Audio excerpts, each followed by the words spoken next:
This is TWiT. Our listener, Dustin Smith, put me onto a blog posting which was originally written 3.5 years ago on March 18th of 2020. Yet, if nothing, it's more relevant today than it was then. This blog posting was written by a guy named Drew DeVault. It's an on-point rant about what modern web browsers have become.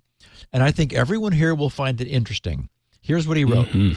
He said, since the first browser war between Netscape and Internet Explorer, web browsers have been using features as their primary means of competing with each other. This strategy of unlimited scope and perpetual feature creep is reckless and has been allowed to go on for far too long.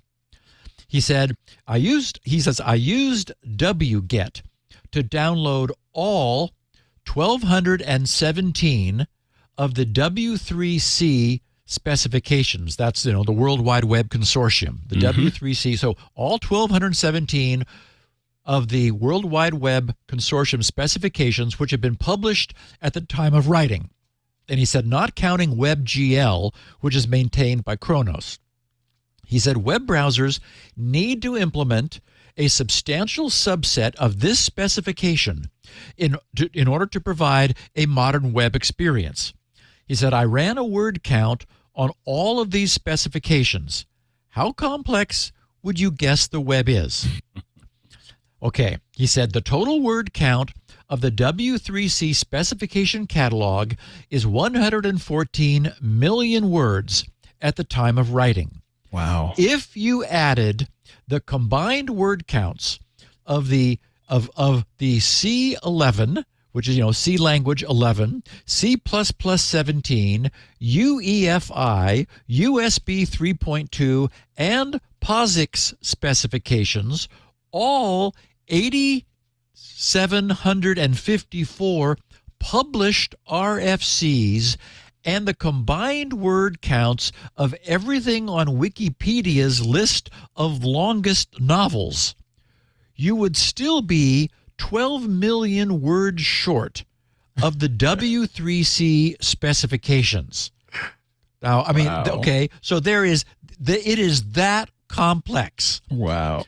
So he said, I conclude that it is impossible to build a new web browser. The complexity of the web is obscene. The creation of a new web browser would be comparable in effort to the Apollo program or the Manhattan Project. He said it is impossible to, first, implement the web correctly. Impossible. Second, implement the web securely. And third, implement the web at all. He said, starting work on a bespoke browser engine with the intention of competing with Google or Mozilla is a fool's errand. The last serious attempt to make a new browser, which was known as Servo, has become one part incubator for Firefox refactoring, one part playground for bored Mozilla engineers to mess with technology no one wants, and 0 parts viable modern browser. But, he said, WebVR is cool, right? Right? And the consequences of this are obvious. He says, browsers are the most expensive piece of software a typical consumer computer runs. They're infamous for using all of your RAM, pinning CPU and I/O, draining your battery, etc. Combined, web browsers are responsible for more than 8,000 CVEs, exploits, flaws, bugs alone. And then Drew switches from establishing some facts to making a very interesting observation. He writes, because of the monopoly created by the insurmountable task of building a competitive alternative, browsers have also been free to stop being the user agent and start being the agents of their creators instead. Firefox is filling up with ads, tracking, and mandatory plugins. Chrome is used as a means for Google to effectively track your eyeballs and muscle their anti-technologies like DRM and AMP into the ecosystem. The browser duopoly is only growing stronger, too, as Microsoft drops Edge and WebKit falls well behind its competition. Now, remember, this is 3.5 years ago, so of course that part is pretty much history. He said the major projects are open source, and usually when an open source project misbehaves, we're able to fork it to offer an alternative. But even this is an impossible task where web browsers are concerned.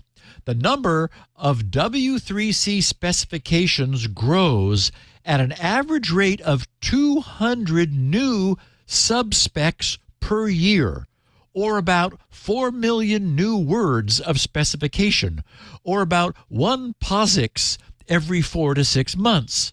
How can a new team of any forked browser project possibly keep up with this on top of implementing and maintaining the outrageous scope web browsers already have now? He finishes, the browser wars have been allowed to continue for far too long. They should have long ago focused on competing in terms of performance and stability, not in adding new web features, he has in air quotes. This is absolutely ridiculous and has to stop. Okay, so I need to interject here because I get where Mr. Drew is coming from with his stop adding features and whatnot, but let's think about this. Let's just think about vehicles. Okay, we can have the Honda Civic, simple 4-cylinder car. But then we have the Honda Accord with a slightly larger engine. And then we have this, like a Ford Mustang with an even bigger engine. So we have these fast cars and everybody's like, I don't need that fast car. But then you throw in Bluetooth features. Oh, I want that. And that's what's happening here. People are sold on features, and these large companies, Google and Firefox, they get that. If they want to stay in business, they're going to continue to add features. That's the nature of consumerism, right?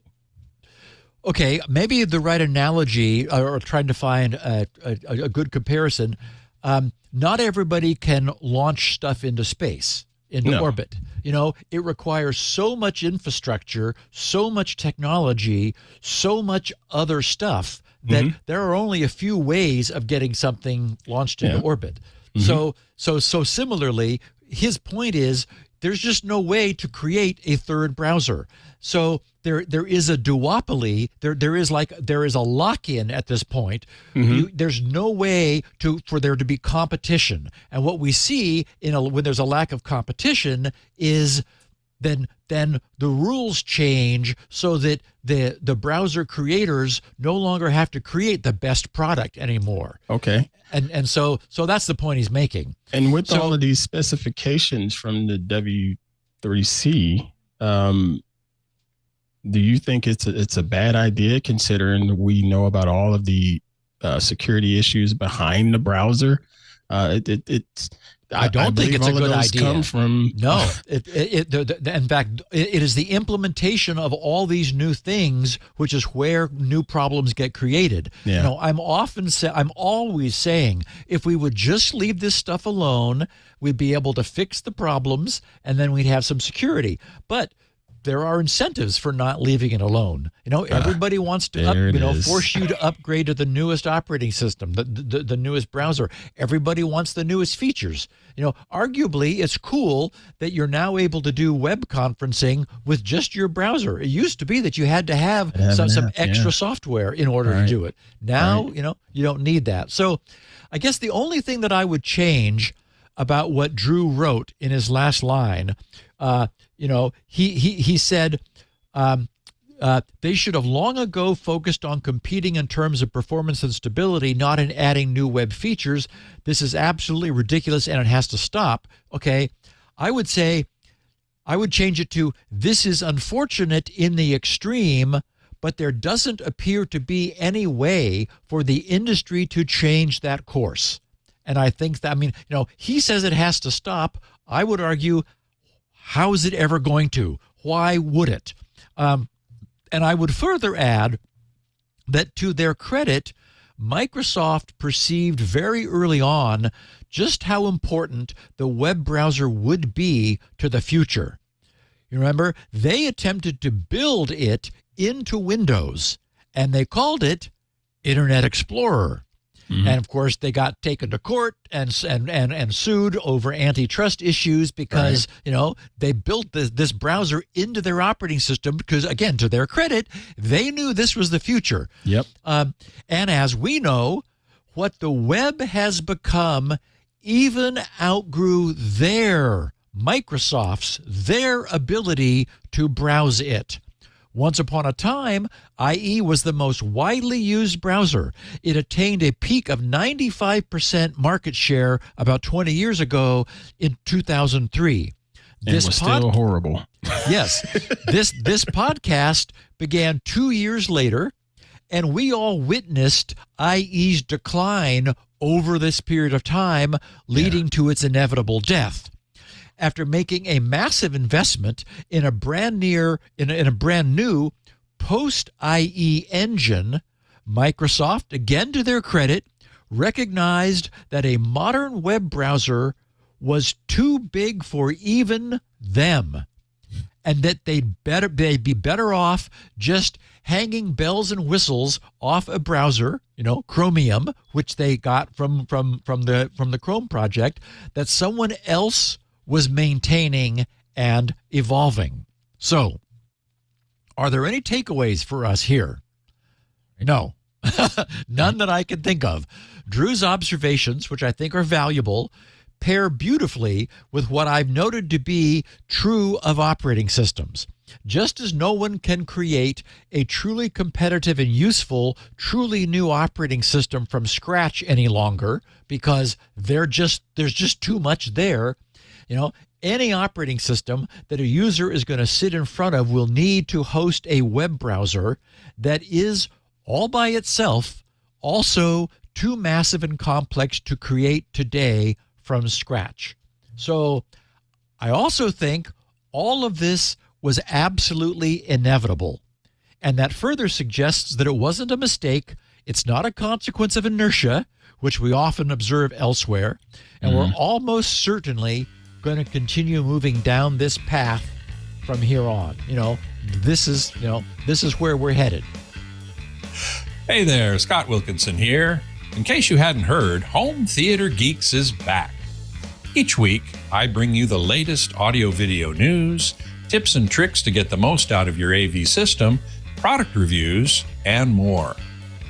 You can enjoy Home Theater Geeks only if you're a member of Club TWiT, which costs $7 a month. Or you can subscribe to Home Theater Geeks by itself for only $2.99 a month. I hope you'll join me for a weekly dose of home theater geekitude.